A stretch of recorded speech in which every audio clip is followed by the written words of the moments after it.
नमस्कार साथियों, स्वागत है आप सभी का हिंदी पाठशाला बाई लखन सर चैनल पर। तो जैसा कि आप सभी को पता है कि रिट की परीक्षा बहुत नज़दीक है, तो आप सभी के लिए मैं लेकर आया हूँ रिट की मैराथन क्लासेज।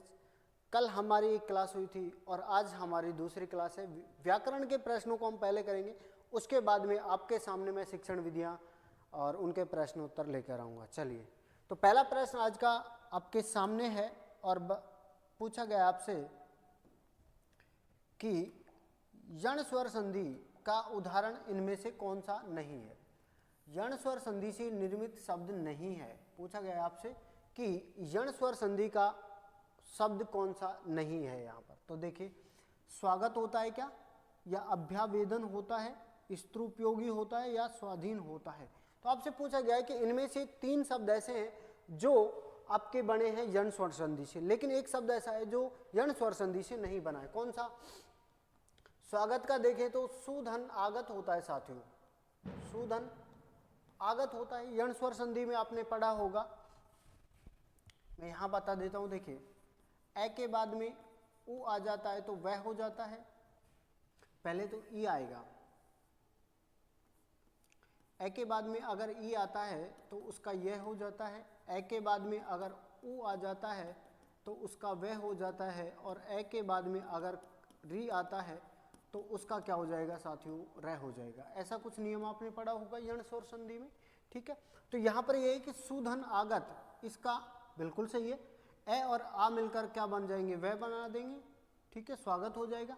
अभ्यावेदन, अभिधन आवेदन, अभिधन आवेदन, ठीक है। तो ये आ गया, यह बन जाएगा, अभ्यावेदन हो जाएगा, ठीक है। स्त्री धन उपयोगी, स्त्रोपयोगी भी हो जाएगा, ये भी सही है।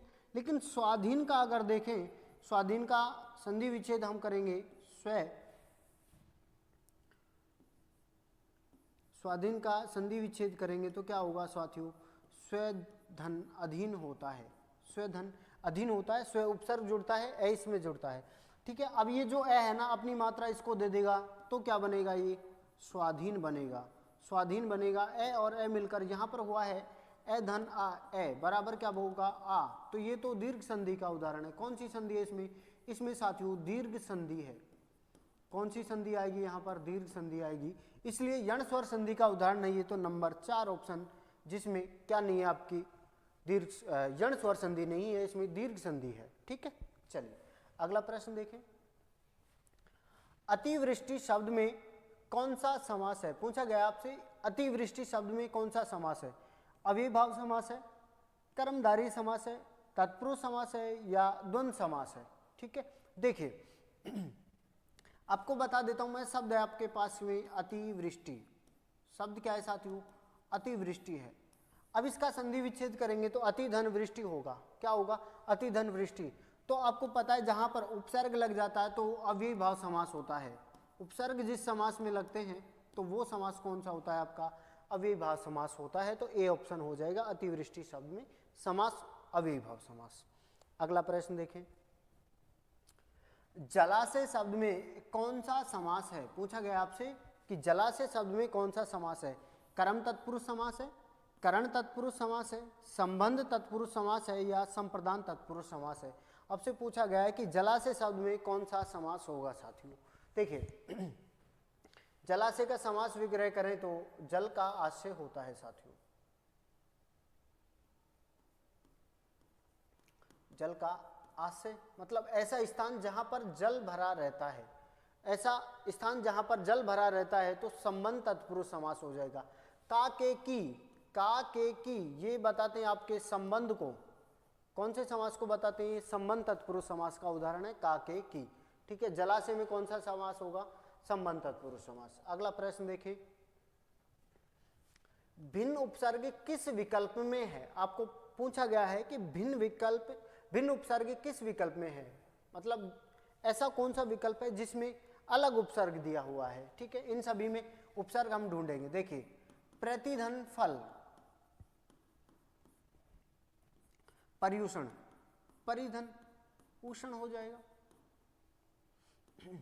परिधन उषण हो जाएगा। दुष्कर्म में दुष्धन कर्म हो जाएगा, बदबू में देखें तो क्या हो जाएगा साथियों, बद धन बू होता है, बद उपसर्ग रहता है यहाँ पर, ठीक है। इन सभी में देखें प्रति, परि और दुस, ये आपको देखना है, इसमें तत्सम शब्द है, ये सारे तत्सम उपसर्ग हैं, ये सारे कैसे उपसर्ग हैं साथियों, तत्सम उपसर्ग हैं। आपने पढ़ा होगा तत्सम उपसर्ग, तद्भव उपसर्ग और विदेशी उपसर्ग। जो बद शब्द है ये आपका विदेशी उपसर्ग है। कैसा उपसर्ग है साथियों, विदेशी उपसर्ग है, इसलिए यहाँ भिन्न विकल्प कौन सा है, बदबू, क्योंकि बदबू में बद उपसर्ग है और बद उपसर्ग किस भाषा का है, विदेशी भाषा का है, ठीक है, उर्दू भाषा का। अगला प्रश्न देखें, किस विकल्प में नि उपसर्ग नहीं है, ये देखना आपको कि नि उपसर्ग नहीं है, निगूढ़ में, निदेशक में, निद्रा में या निवेश में। पूछा गया आपसे कि किस विकल्प में नि उपसर्ग नहीं है, और विकल्प आपके सामने है निगूढ़। निगूढ़ का देखें तो निधन गूढ़ होता है साथियों, गूढ़, निधन देश धन इक होता है, निधन देशक हो जाएगा, ठीक है। निद्रा में कोई उपसर्ग नि नहीं है, निवेश, निधन वेश हो जाएगा। लेकिन निद्रा जो शब्द है, नंबर 3 विकल्प, निद्रा जो शब्द है इसमें कोई नि उपसर्ग नहीं जुड़ा है, ये मूल शब्द है निद्रा, ठीक है। चलिए अगला प्रश्न देखें, किस विकल्प में तद्धित प्रत्यय का प्रयोग हुआ है, ऐसा कौन सा शब्द है जिसमें तद्धित प्रत्यय का प्रयोग हुआ है। तद्धित प्रत्यय आपको पता है, ये तो संज्ञा में जुड़ेंगे, सर्वनाम में जुड़ेंगे या किसी विशेषण शब्दों में जुड़ते हैं। कौन से उपसर्ग, तद्धित प्रत्यय, तद्धित प्रत्यय कहां पर जुड़ते हैं आपके, संज्ञा में, सर्वनाम में या विशेषण में। तो आपसे पूछा गया है कि तद्धित प्रत्यय का प्रयोग किस विकल्प में हुआ है, दाता में, जीत में या थकावट में, ठीक है। थकावट थकना क्रिया से बना है, जीतना क्रिया से बना है, देना क्रिया से बना है, लेकिन ठंडक जो शब्द है ये गुणवाचक विशेषण के अंतर्गत आएगा। जहां पर विशेषण में जुड़ता है, ठंडा गुण के बारे में बताता है, ठंडा गुण होता है, उसमें अक प्रत्यय लगने से क्या बनेगा, ठंडक बनेगा। और ठंडक कौन सा प्रत्यय हो जाएगा साथियों, इसमें तद्धित प्रत्यय का प्रयोग हुआ है। चलिए अगला प्रश्न देखें, वर्तमान संस्कृति में पहनावे बदल गए हैं। वर्तमान संस्कृति में क्या बदल गए, पहनावे बदल गए, ये तो बात सही है। आज हम देखते हैं कि पहनावे, तरह तरह के पहनावे आ गए, है ना। तो रेखांकित शब्द में कौन सी संज्ञा है, आपसे पूछा गया है कि रेखांकित शब्द में कौन सी संज्ञा, पहनावे जो शब्द है इसको रेखांकित करके दिया हुआ है यहाँ पर, ठीक है। व्यक्तिवाचक संज्ञा है, जातिवाचक संज्ञा है, भाववाचक संज्ञा है या कोई नहीं। आपको पता है ओढ़ने पहनने के जो वस्त्र होते हैं, ओढ़ने पहनने के जो वस्त्र होते हैं, ओढ़ने पहनने के वस्त्र जो आते हैं आपकी जातिवाचक संज्ञा के अंतर्गत आते हैं। कौन सी संज्ञा के अंतर्गत आते हैं, जातिवाचक। तो पहनावा जो शब्द है वो जातिवाचक संज्ञा का होगा। अगला प्रश्न देखें, किसी ने सच ही कहा है सत्य की जीत होती है। क्या कहा है कि सत्य की जीत होती है, वाक्य में कौन सा सर्वनाम है, सर्वनाम पूछा गया आपसे कि किसी ने सच ही कहा है कि सत्य की जीत होती है, तो वाक्य में कौन सा सर्वनाम है, पुरुषवाचक सर्वनाम है, निश्चयवाचक सर्वनाम है, अनिश्चयवाचक सर्वनाम है या संबंधवाचक सर्वनाम है। किसी ने, किसी ने, आपको पता है कोई और कुछ,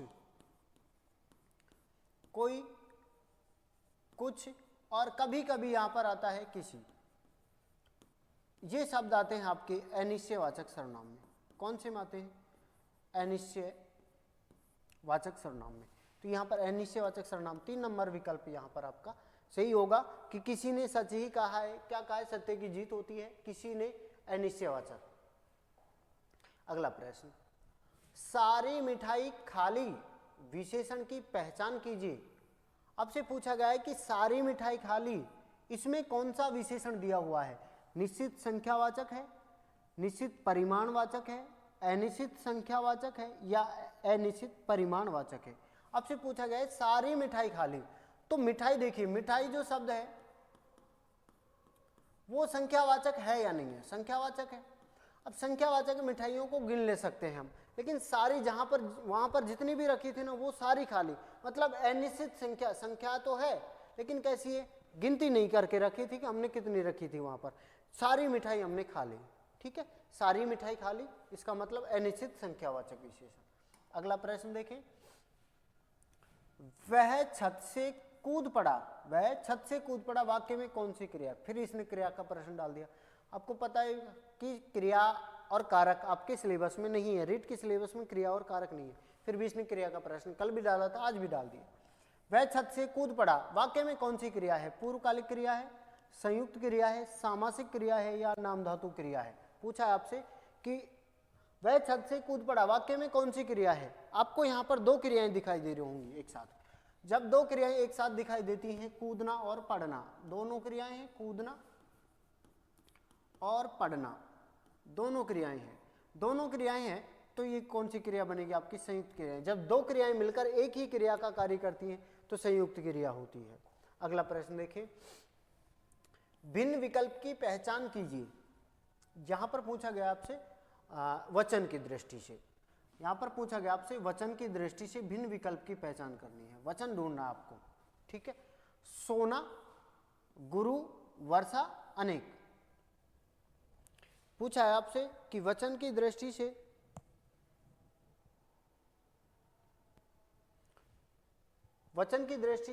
विकल्प की पहचान करनी है तो सोना एक वचन में आता है, गुरु आ गए, वर्षा हो रही है, अनेक, अनेक तो पहले ही बहुवचन है, ये तीनों शब्द बहुवचन के, लेकिन सोना एक वचन का है, इसलिए वचन की दृष्टि से जो भिन्न विकल्प होगा वो सोना होगा आपका। अगला प्रश्न देखें, प्रश्न आपके सामने है कि किस विकल्प में अधिकरण कारक नहीं है? कौन सा कारक? अधिकरण कारक।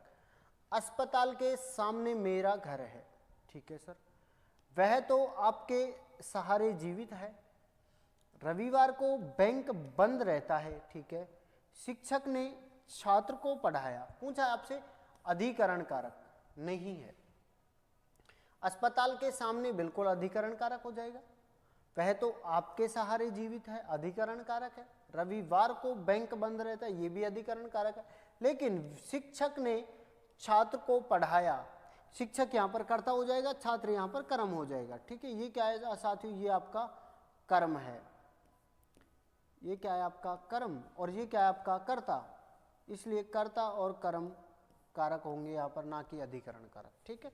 चलिए अगला प्रश्न देखें, किस विकल्प में शब्द युग्म का अर्थ भेद सही नहीं है?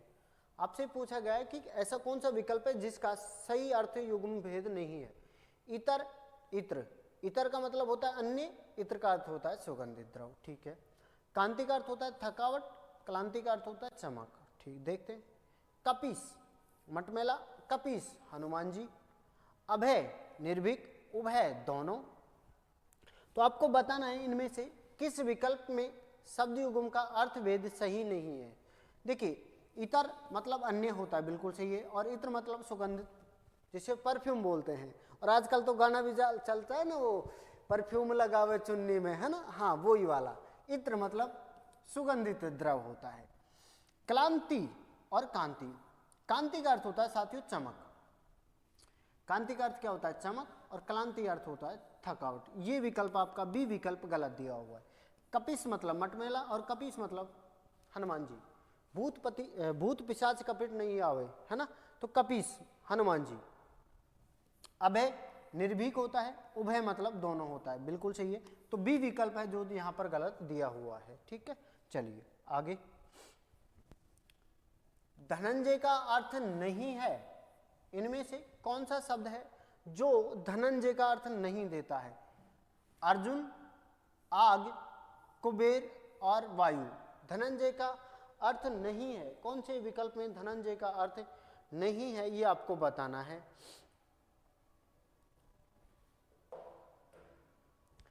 देखिए, धनंजय, अर्जुन को धनंजय कहते हैं, बिल्कुल सही है, आग को भी धनंजय कहा जाता है, कुबेर को भी धनंजय कहा जाता है, ठीक है।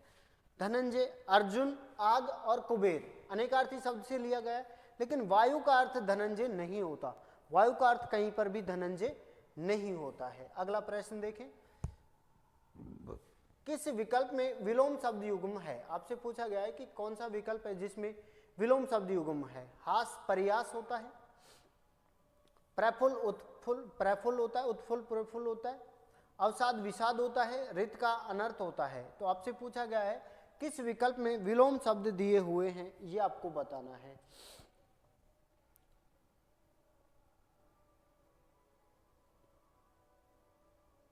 विलोम शब्द किस विकल्प में दिया हुआ है ये आपको बताना है, और आपके सामने दिए हुए 4 विकल्प है।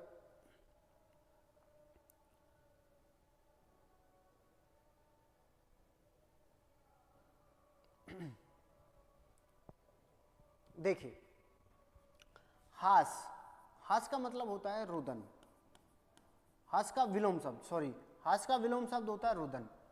प्रफुल्ल, प्रफुल्ल मतलब प्रसन्न, मतलब उदास, इसका विलोम शब्द देखें तो क्या होता है, उदास होता है। ठीक है, जैसे नाम है ना एक पंकज उदास, बहुत फेमस गजलकार हैं पंकज उदास। ठीक है। अवसाद, अवसाद का विषाद नहीं होता, अवसाद का देखते हैं अभी। रित का अनर्थ, मतलब जो सही विकल्प दिया हुआ है वो आपका क्या है, रित का अनर्थ होता है। हास का रुदन होता है, प्रफुल्ल का उदास होता है, और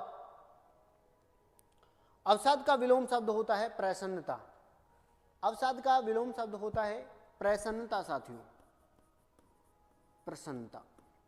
ठीक है, हास का विलोम शब्द रुदन हो जाएगा, प्रफुल्ल का उदास हो जाएगा, अवसाद का प्रसन्नता हो जाएगा, और रित का अनर्थ होता है, रित का अनर्थ होता है। ठीक है साथियों, आज ये 15 प्रश्न ही इसने बनाकर भेजे हैं।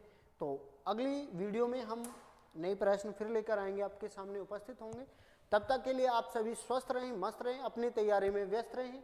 धन्यवाद, राधे राधे। और सभी साथियों से निवेदन रहेगा कि चैनल को सब्सक्राइब करें, ज़्यादा से ज़्यादा अपने साथियों तक शेयर करें। वीडियो कैसी लगी आपको लाइक और कमेंट जरूर करें। धन्यवाद।